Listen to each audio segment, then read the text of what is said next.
Muy buenas noches, acá estamos otra vez para seguir con nuestra catequesis sobre el sacramento del orden sagrado. Hoy vamos a hablar del orden de los presbíteros, pero antes de empezar, como solemos hacerlo, repasemos un poco el camino que venimos recorriendo.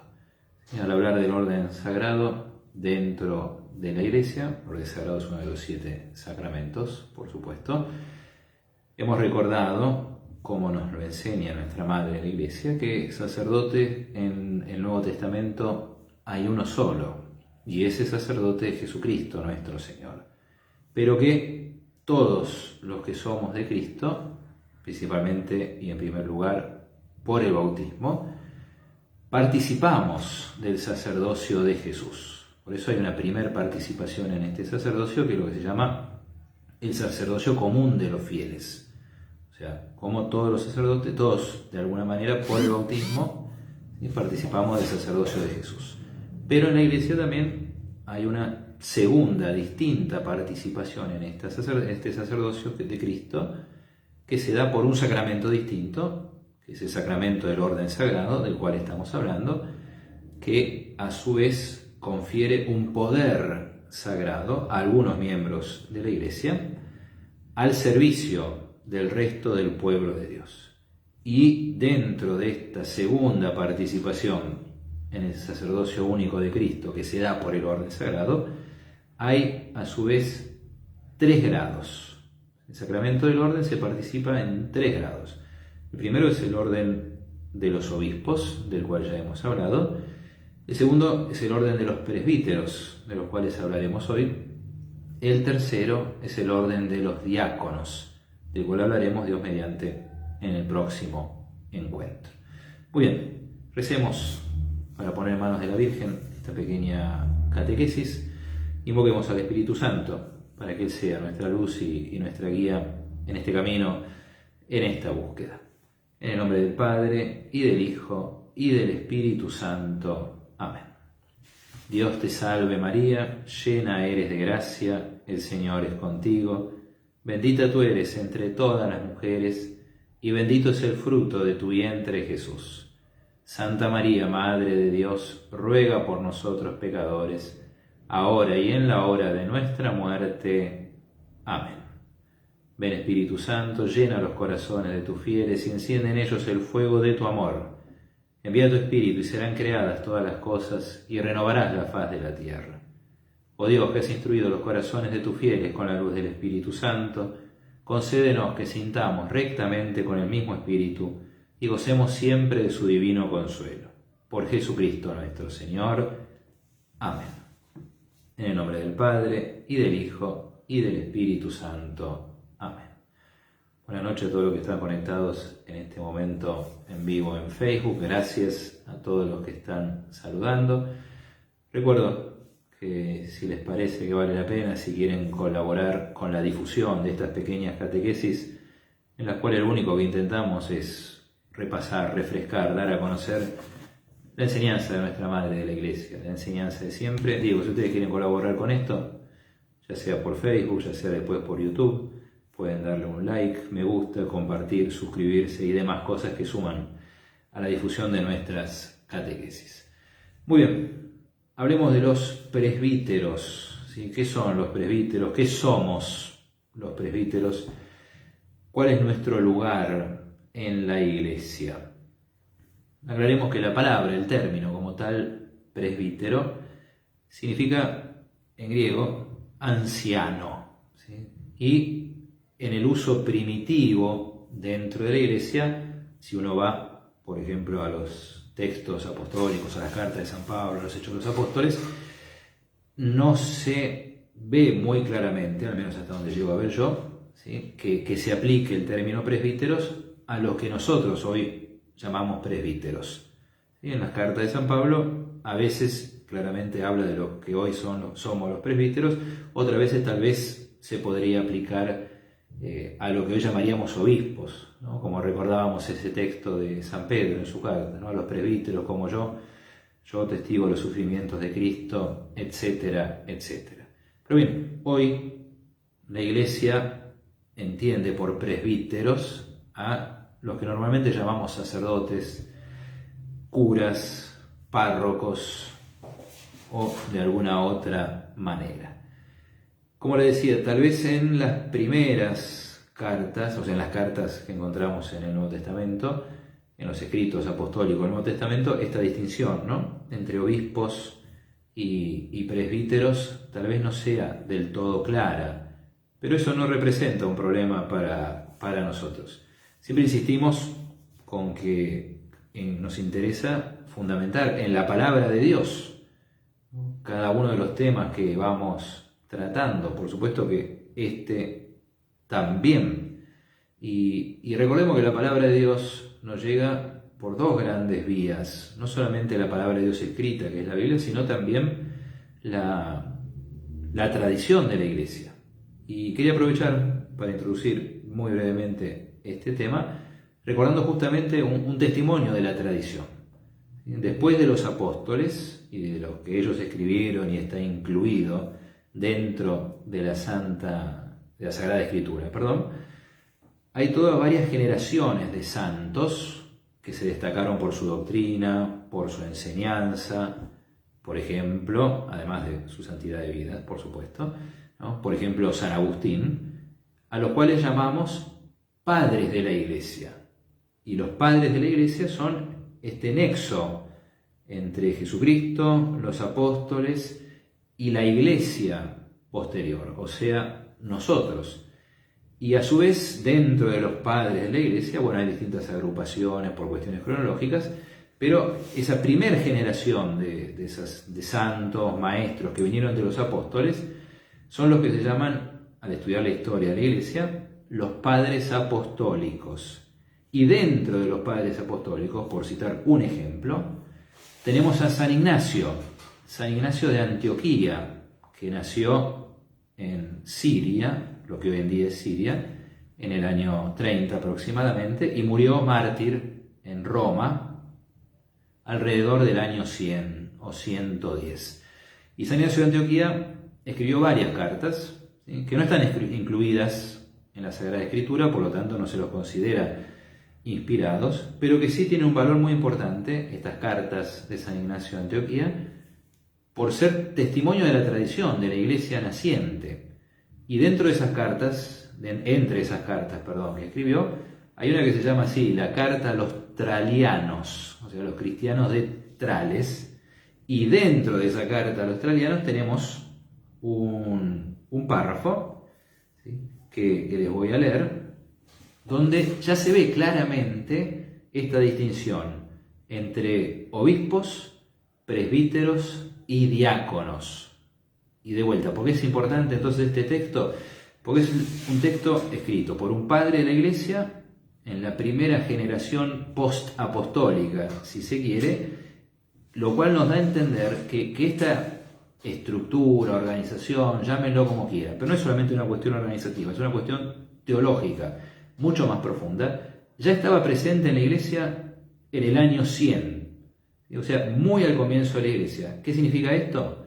Que muy al comienzo de la Iglesia ya los mismos apóstoles y sus sucesores fueron entendiendo que, además de nombrar sucesores en el apostolado, tenían que nombrar y transmitir este poder sagrado a otros colaboradores, ¿sí?, que se encuentran en otra jerarquía, en una jerarquía menor, y que van a ser los presbíteros. Les leo muy rápidamente este texto de San Ignacio de Antioquía.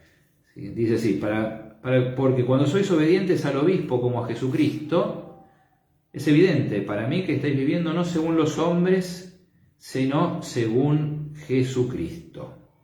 Y después sigue adelante. Es necesario, por tanto, como acostumbráis a hacer, que no hagáis nada sin el obispo, dice San Ignacio de Antioquía, sino que seáis obedientes también al presbiterio, es decir, al conjunto de los presbíteros, ¿sí?, como los apóstoles de Jesucristo, nuestra esperanza. Y del mismo modo, dice un poquito más adelante, los que son diáconos de los misterios de Jesucristo deben complacer a todos los hombres en todas las formas. Entonces, ¿por qué es importante este texto de San Ignacio de Antioquía? No es palabra de Dios, ¿sí? Pero es un testimonio de la tradición que nos habla, que ya desde muy al comienzo de la historia de la Iglesia encontramos estos tres órdenes, o pero mejor dicho, estos tres grados del sacramento del orden: los obispos, los presbíteros y los diáconos. Bueno, ¿quiénes son los presbíteros? ¿Cuál es su rol dentro de la Iglesia? Les digo muy rápidamente algunas cositas, siempre guiándonos por el catecismo de la Iglesia Católica. Recuerden que si quieren hacer alguna pregunta o comentario, ahora o después, pueden hacerlo en los comentarios de esta transmisión en vivo por Facebook, en los comentarios después cuando lo compartimos por YouTube. Quedaron pendientes un par de preguntas sobre los obispos de la catequesis anterior, las tenemos presentes. No creo que nos dé el tiempo para responderlas hoy, sino intentaremos hacer un videito aparte para responder a esas preguntas. Bueno, ¿quiénes son los presbíteros? ¿Cuál es su rol dentro de la Iglesia? Si uno tuviera que definirlo de manera simple y con pocas palabras, son colaboradores de los obispos. O sea, nosotros, presbíteros, sacerdotes, esa es nuestra misión, ¿sí? Ser colaboradores de los obispos. Así como los obispos son, ¿sí?, sucesores de los apóstoles, ellos han comunicado este poder sagrado a otros hombres para que los ayuden a cumplir su misión apostólica. Y así como los obispos poseen, decíamos la vez pasada, ¿sí?, la plenitud del sacramento del orden, nosotros los presbíteros la poseemos, pero de manera más limitada y especialmente limitada a la autoridad del obispo. Sería muy interesante profundizar por dónde viene este límite, si es solamente una cuestión disciplinar, jerárquica, o también hay un límite teológico, temas abiertos para profundizar en algún momento.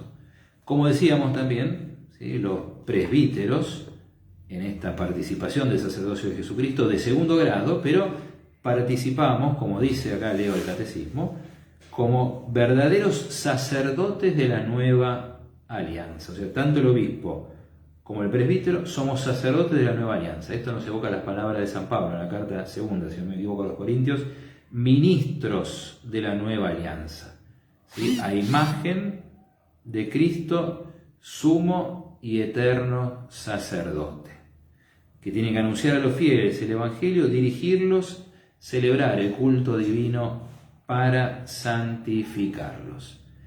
Y pasa con los presbíteros algo parecido a lo que decíamos que pasa con los obispos, ¿sí? Así como cada obispo, si bien tiene a su cargo una porción del pueblo de Dios, una diócesis lo llamamos hoy en día, y al mismo tiempo, como decía San Pablo, experimenta la preocupación, la solicitud por todas las iglesias, ¿sí? Si bien un presbítero está al servicio o como colaborador de un obispo, también está al servicio de toda la iglesia, ¿sí? Por eso también lo dice el catecismo, ¿sí?, los presbíteros participamos de la misión universal confiada por Cristo a los apóstoles.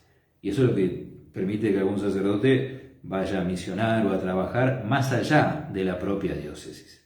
Colaboradores del obispo, pero al mismo tiempo, ¿sí?, servidores de la iglesia, que es católica y no se limita a una diócesis. Y uno puede preguntarse, ¿qué es lo más importante que hace un presbítero, un sacerdote como uno, ¿no?, para que se entienda? Y realmente el sacerdote, el presbítero, hace muchísimas cosas, tal vez más de lo que los fieles se imaginen. A veces desde cosas prácticas, tiene que ser un poco arquitecto, un poco albañil, un poco electricista, tiene que cocinarse, tiene que limpiar su casa muchas veces, tiene que atender a los pobres, tiene que enseñar a los niños de catecismo, etcétera, etcétera, etcétera. Pero de todas las cosas que hace el sacerdote, ¿cuál es la más importante? Celebrar la Santa Misa, ¿no? Porque justamente si hablamos de que le fue conferido un poder sagrado, ese poder es el poder de confeccionar la Eucaristía. El catecismo acá en este lugar no lo menciona, en otro lugar sí, pero me animo yo a agregarlo: y perdonar los pecados en el nombre de Jesucristo, ¿sí? Porque, de nuevo, el sacerdote es padre, el sacerdote hace muchas cosas, pero lo más importante del sacerdote es lo que el sacerdote solo puede hacer, y otros miembros de la iglesia no pueden hacer, justamente por el don del sacramento del orden. Y por eso muchas cosas hace el sacerdote: anunciar el evangelio, por supuesto, y como veníamos diciendo, otras cosas más, pero la misa y el confesionario son lo más importante, porque son lo más específico, y si no lo hace el sacerdote no lo hace nadie. Por eso es lo más importante. Y la iglesia lo dice, ¿no? Específicamente, déjenme leer, para ya ir terminando, un párrafo acá de catecismo, que dice esto de manera muy hermosa, ¿sí? Su verdadera función sagrada, los presbíteros, la ejercen sobre todo en el culto eucarístico, es decir, en la Santa Misa. En ella, actuando en la persona de Cristo y proclamando su misterio, unen la ofrenda de los fieles al sacrificio de su cabeza, es decir, al sacrificio de Cristo. Actualizan y aplican el sacrificio de la misa hasta la venida del Señor, el único sacrificio de la nueva alianza, el de Cristo, que se ofrece al Padre de una vez y para siempre como hostia inmaculada. De este sacrificio único saca su fuerza todo su ministerio sacerdotal. O sea que la Eucaristía es lo más importante que hace el sacerdote y al mismo tiempo es la fuente de toda su vida. De alguna manera uno puede, no sé si la palabra más linda es juzgar, pero uno puede conocer al sacerdote por su misa. Si celebra o no celebra la Eucaristía, sería todo un tema, ¿no? Que un sacerdote, un presbítero no celebre, ¿no? La Eucaristía, y también, ¿sí?, cómo la celebra, para tenerlo en cuenta. Bueno, ahí apareció una pregunta muy interesante, ahora enseguida vamos a volver sobre eso.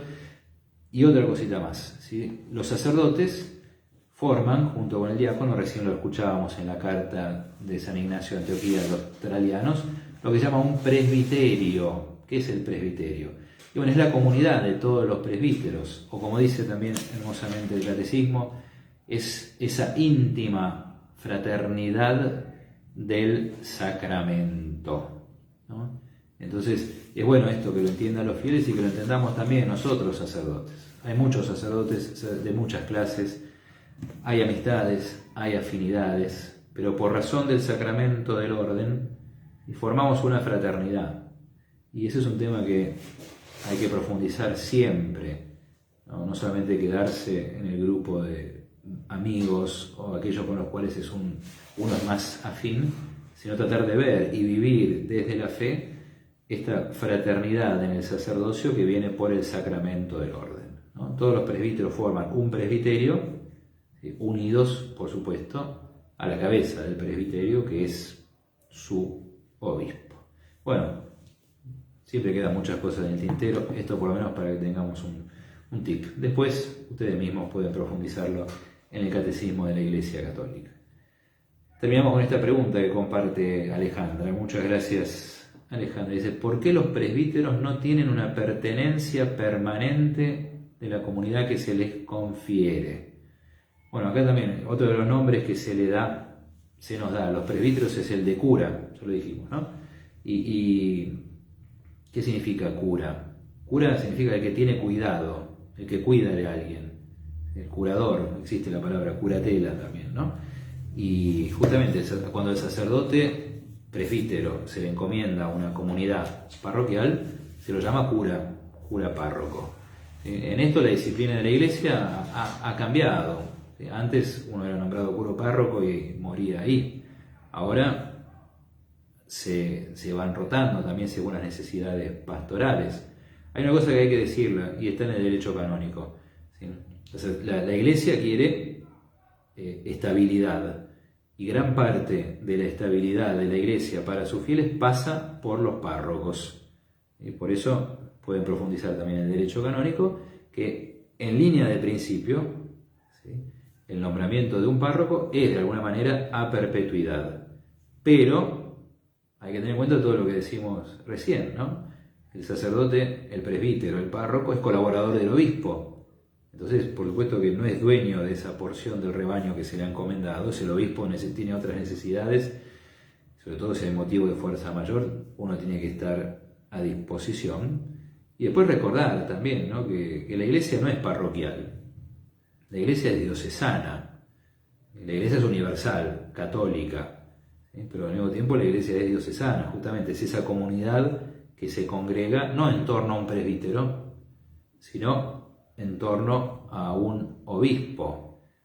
Esto es un tema que también los fieles tienen que pensarlo y trabajarlo, ¿no? Porque muchas veces, claro, la vida cotidiana cristiana transcurre en las parroquias, ¿sí? Pero la iglesia no es parroquial, la iglesia es diocesana y católica. Y por lo tanto, el presbítero, si bien por un lado la iglesia quiere darle a los fieles estabilidad, desde el derecho canónico lo podemos fundamentar también, pero por otro lado hay que recordar que el presbítero es colaborador del obispo y está al servicio de toda la iglesia. Entonces digo, capaz que eso responde un poquito a esta pregunta que hacía Alejandra. Bueno, muy bien, hasta acá llegamos. Recuerden que si después les vienen en mente otras preguntas, las pueden compartir cuando publicamos este video y haremos posible para responderlo. Quedan pendientes esta pregunta: ¿qué diferencia hay entre un obispo y un arzobispo? ¿Sí? ¿Cuáles son las condiciones para ser obispo? Ya las iremos respondiendo. Bueno, recemos en nombre del Padre, del Hijo y del Espíritu Santo. Amén. Gloria al Padre, y al Hijo, y al Espíritu Santo, como era en el principio, ahora y siempre, y por los siglos de los siglos. Amén. El Señor esté con ustedes. Que la bendición de Dios Todopoderoso, Padre, Hijo y Espíritu Santo, descienda sobre ustedes y permanezca para siempre. Amén. Bueno, muchas gracias a todos. Buenas noches y que descansen. Hasta la próxima, si Dios quiere.